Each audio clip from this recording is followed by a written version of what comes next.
Yeah, and I think again, especially in today's day and age where I think you said it actually in a different interview, it was actually the half-life of skills now is going to be 1 to 2 years, right? And so being able to constantly refresh or reframe those skills, I think is going to become a critical part of who a person is. Do you have any advice? Because I think one of the big questions, like say again, your example, your consulting interview, once you kind of don't get into the consulting track early, you're kind of a little bit of step behind, right? How do you how do you reframe when you went into those interviews, or do you have any suggestions of like telling stories that can bridge those gaps where you're not quite the fit that what traditional mode would fit, but that again can show how those underlying things, like, is that a key skill as a student or a young professional to learn? Absolutely. And I think a lot of it comes down to communication because, yes, there's a resume, right, that captures kind of your experience and work history and companies that you've been employed at. But I think when it gets down to the actual interview experience, your ability to articulate what you're able to deliver from a power skills perspective. And when I say power skills, what I mean is just communicate that you're coachable, communicate that you're open to learning, that you have a learning mindset and an abundance mindset, communicate that you don't see new technologies as a threat or new processes as a threat, that you can handle and manage complexity mentally. Because in the old model, a lot of people felt like their value was predicated on their expertise in a technology or in a process, right? I am an ERP expert and I know the database architecture and the transaction steps to execute this process. I know in the system where when I manipulate this field, the impact that it has on the reporting that comes out of the system or technology. Those were the skills that people communicated because those were valuable kind of in this old model where being a deep expert on a technology was in demand, and kind of like we were talking about, when we came out of undergrad. Now I think technology is moving so quickly that if you have expertise on a technology, the reality is your skills are going to deteriorate or decay really rapidly. And so, what value do you have to the organization above and beyond your ability to know the systems and technologies and processes? And I think that's where communication, coachability, passion, a learning mindset, being able to share those in the interview in the context of I'm going to be able to provide value to this organization over a long period of time. Because regardless of the people, process, or technology you implement, I'm flexible and adaptable enough to adopt and champion those things. And so I think a lot of it comes down to the communication of how one's skills actually are going to show up, not just for that job, but for that organization over the long term.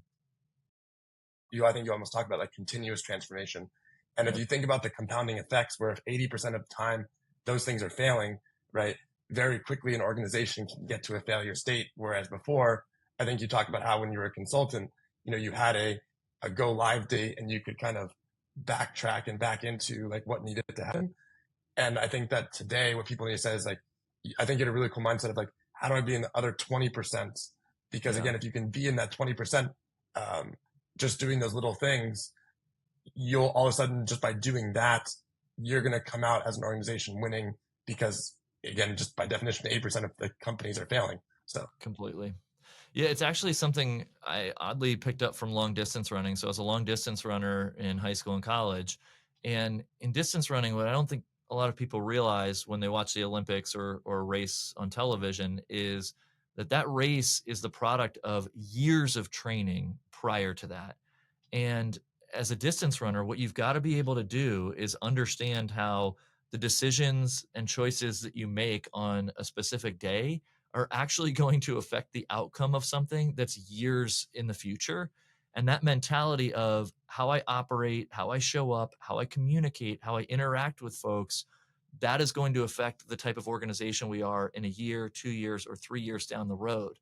And so you really have to understand the value of creating these experiences for employees that they feel like they can be agile, or that if you're going to make a choice to go in a different direction than you've talked about, that you can explain why so they have context for it. And what you're doing is you're building muscle that you're not going to reap the rewards of for a year or 2 or 3 years down the road.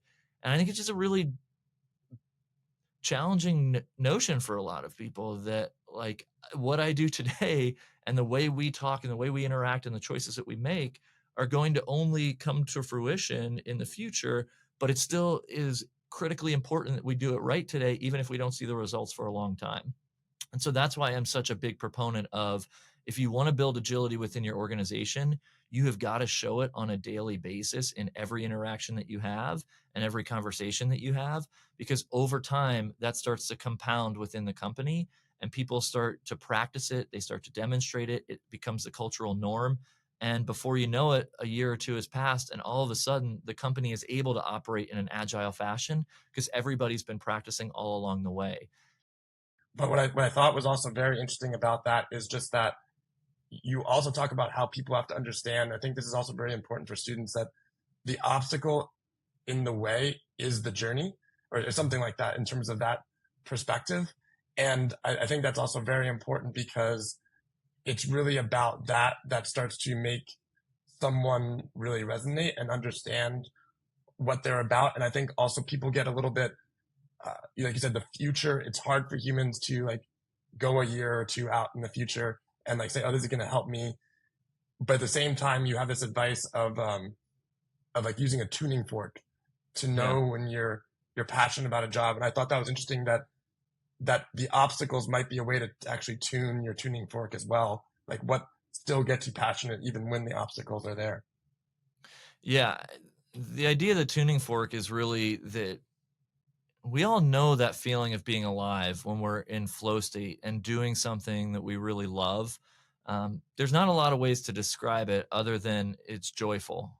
And people gravitate to different subject areas or different activities because there's something about that area that brings them joy. And I think for students, like I was describing earlier, when I was in college, I loved to read and I loved to write essays, and that was what brought me joy. And the idea is that never lose that, because that's what makes you alive.